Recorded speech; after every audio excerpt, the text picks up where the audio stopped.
My micromanaging supervisor fired me on the spot for refusing to delete a custom automated spreadsheet.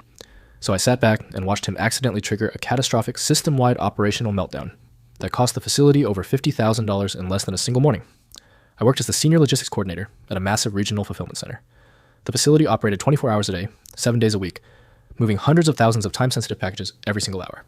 It was high-stress, fast-paced work, but I kept the entire floor running flawlessly using a highly complex, custom automated tracking layout I built completely in my spare time. Then came Marcus.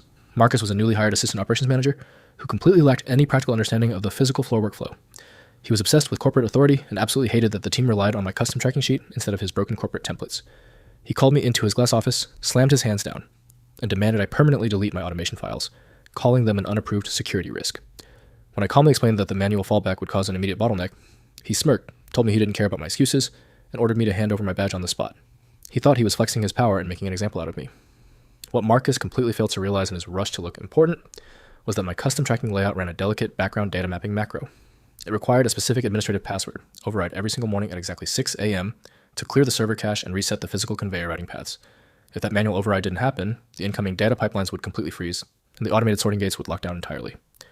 I didn't say a single word to warn him. I just smiled, packed my personal belongings, left the facility, and disabled remote access from my phone the second I stepped into the parking lot. At exactly 6:15 a.m., the morning shift hit a massive brick wall. Without the automated reset, the conveyor lines began misrouting thousands of high-priority packages to the completely wrong loading bays, causing total gridlock. Marcus completely panicked. He tried to manually override the conveyor belts by mashing buttons, but the system recognized the anomaly and locked him out of the main terminal entirely. He called my personal phone 12 times, his voice cracking and screaming for the password, but I let it go straight to voicemail while I enjoyed my breakfast. By noon, the entire fulfillment floor was an absolute disaster zone. Packages were piled 6 feet high, blocking lines, and delivery trucks were backed up all the way down the highway.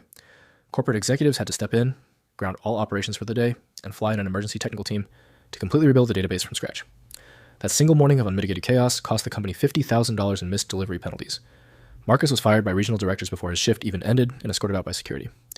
Now, they're offering to hire me back as an outside consultant at triple my old salary, which proves you should never fire the person who keeps the gears turning.